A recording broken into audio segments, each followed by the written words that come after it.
की आता आपल्या महाराष्ट्राच्या वातावरणाचा आढावा घेऊयात. 17 मार्चला म्हणावा असा मोठा धोका महाराष्ट्रामध्ये नाही आहे, पण सोलापूरसारख्या, लातूरसारख्या आणि नांदेडसारख्या काही स्थानिक वातावरणाचा पाऊस या ठिकाणी होण्याचे चान्सेस आहेत. त्यामुळे या शेतकऱ्यांनी सतर्क राहण्याचा प्रयत्न करायचा आहे. प्रत्येक जिल्ह्याचा आढावा घेणार आहे, प्रत्येक कमेंट घेण्याचा देखील प्रयत्न करणार आहेत, काळजी करू नका. मेन आणि सगळ्यात इम्पॉर्टंट जी तारीख आहे, इम्पॉर्टंट तारीख म्हणजे 18 आणि 19 ह्या तारखेबद्दल वारंवार सोशल मीडियावरती व्हिडिओज चालू आहेत. तर ह्या सोशल मीडियाच्या व्हिडिओ अंतर्गत जे सांगितलं जाते, माझ्या थ्रू देखील सांगितलं जातं, ते होणार आहे.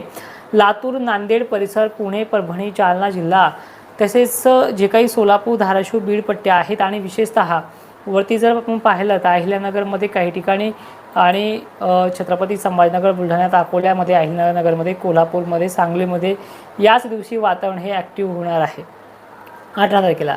पण त्याचा पराक्रम सध्या मॉडेलनुसार मराठवाडा आणि विदर्भात जास्त प्रमाणात दाखवला जातो आहे. चंद्रपूर, गोंदियासह या वातावरणाची पुन्हा क्रेज वाढताना आहे. आता बघूयात आपण याची सगळ्यात जास्त मजल 19ला आणि 20ला कुठे कुठे राहू शकते. हे पहा, जळगाव जिल्हा असेल, छत्रपती संभाजीनगरच्या काही भाग असतील, या भागामध्ये याची क्रेज इतर जिल्ह्याच्या तुलनेमध्ये मॉडेलनुसार कमी आहे. पण विनंती अशी आहे की हे गोष्टी होणार आहेत ह्या भागामध्ये 20% आणि 22%. पण या तुलनेमध्ये जर आपण पाहिलं तर मराठवाड्याचा आणि विदर्भाच्या खालच्या भागांचा, परभणीचा, लातूरचा, हिंगोलीचा, नांदेडचा, इकडे चंद्रपूरचा, वर्ध्याचा, अकोल्याचा, नागपूरचा यांचा समावेश मात्र जास्त प्रमाणात पाहिलं तर 35 ते 40% मध्ये हे चालू शकतं. मग सतर्क कोणत्या तारखेला कधी राहायचे? 18ला मराठवाडा, विदर्भ तर आहेच, अहिल्यानगरसुद्धा, मालेगाव, जे काही नाशिक क्षेत्राचा भाग आहे या भागातल्या शेतकऱ्यांनी देखील सतर्क राहायचे. निफाड, चाळीसगाव, धुळे या भागातल्या देखील शेतकऱ्यांनी सतर्क राहायचं आहे 18च्या संध्याकाळी आणि 19ला देखील. आता कमेंटकडे लक्ष देऊयात. अहमदपूर तालुका देखील पाऊस आहे. अहमदपूर म्हणजे लातूरचा भाग 18-19 पक्के आहे. 17ला देखील काही ठिकाणी होऊ शकतो. 20पर्यंत मजल आहे तुमच्या भागांमध्ये. नक्कीच 18-19 तुमच्या भागातसुद्धा आहे, नरसी नामदेवला सुद्धा. उद्या फक्त चंद्रपूरकरांनी 15 मार्चला थोडंसं सतर्क राहायचं आहे, कारण की अचानकच येणाऱ्या वातावरणाची क्रेज आहे. हिंगण, गडचिरोली आणि तुमच्या बाँड्री लगतच्या भागांना धाक आहे.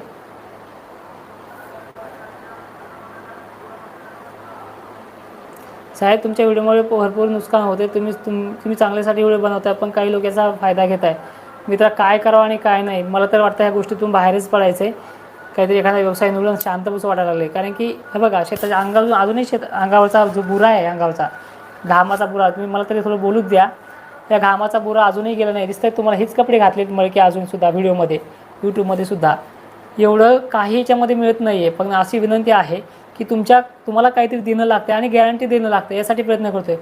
मान्सूनचा रिपोर्टसुद्धा चांगला निघालेला आहे. 80% पाऊस आहे. गेल्या वर्षीच्या तुलनेमध्ये 20 ते जवळपास 13% कमी आहे. 2024च्या त्याने 2% कमी दाखवलेला आहे. परतीचा पाऊस खूप चांगला आहे. पहिला मान्सून कमी आहे. ह्या सगळ्या गोष्टी तुम्हाला सांगितल्या व्हिडिओच्या माध्यमातून. पण करावं तरी माणसाने काय करावं? सांगा नाही सांगा, तिकून मला फोन येत आहेत. 1,500-2,000 हजार कॉल आहेत. मोबाईल माझा एक खाली आहे.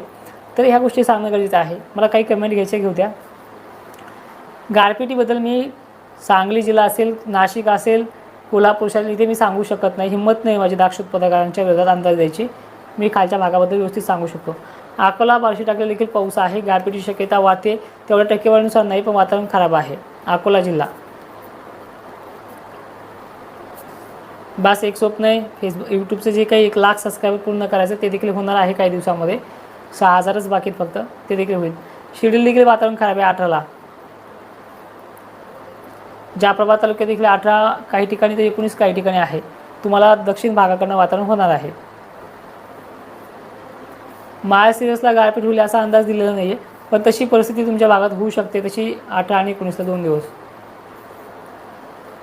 संभाजीनगर, सिल्लोडला देखील 18 आणि 19 आहे. मला तुमच्यासाठी 2 शब्द बोलायचे, बोला दादा, काय अडचण नाही. मेहनत करत आहे, करत राहणार आहे. हे पहा, शहराचे हाल आज कळबावा हो. कन्नड तालुक्यात देखील आहे मित्रा. कन्नड तालुक्यात देखील वातावरण खराब आहे. कन्नडला 18 आणि 19 आहे. आणि एवढे की संभाजीनगरची व्याप्ती मॉडेलनुसार कमी आहे. बाकी व्याप्तीचा विषय मराठवाडा आणि विदर्भ जास्त दिसतोय. खालचा भाग, दक्षिण भागसुद्धा आहे बघा खराब व्याप्तीचा. सोलापूर आहे, धाराशिव पट्टा आहे, बीड आहे, जालना आहे, इकडे सांगली आणि काही भाग देखील आहे. जालना जिल्ह्यात देखील 18 आणि 19 दोन्ही तारखा आहे मित्रा. धानोरा सिल्लोड देखील आहे.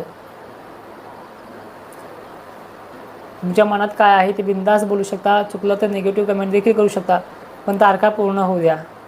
लातूरला पण आहे मित्र, वातावरण खूप खराब आहे लातूरला सुद्धा. हळूहळू आज देखील आभाळ आला असेल तुमच्याकडे. मी कॉल केला म्हणताय का, तर मला नाव टाकून द्यायचं ना. कॉल जसा केला त्यानं मला नाव टाकून द्या. ही कमेंटचा स्क्रीनशॉट काढून पाठवून द्या मला. धारवा यवतमाळ देखील दादा खूप वातावरण खराब आहे 18 आणि 19ला. वर्धा हिंगणघाटला उद्या काही प्रमाणात ढगाळलेली परिस्थिती पाहायला मिळू शकते, पण 18-19ला सतर्क राहा. 3 दिवस धाके तुमच्याकडे 20पर्यंत. वाशिम जिल्ह्याला 18 आणि 19च आहे, 20पर्यंत धाक आहे. आंबड तालुक्यात देखील खराब वातावरण आहे. तुमच्याकडे तारीख 18 आणि 19 दोन्ही आहे. बीड माजलगाव पट्ट्यामध्ये गारपीट आहे मित्र, पण सर्व दूर दिसत नाही आहे. आणि विषय विनंती आहे, गारपिटीबाबत मला फोर्स करू नका. सांगितलं आणि नाही झालं त्या ठिकाणी गारपीट दुसरीकडे जाऊन झाली तर तुम्ही नाराज होता.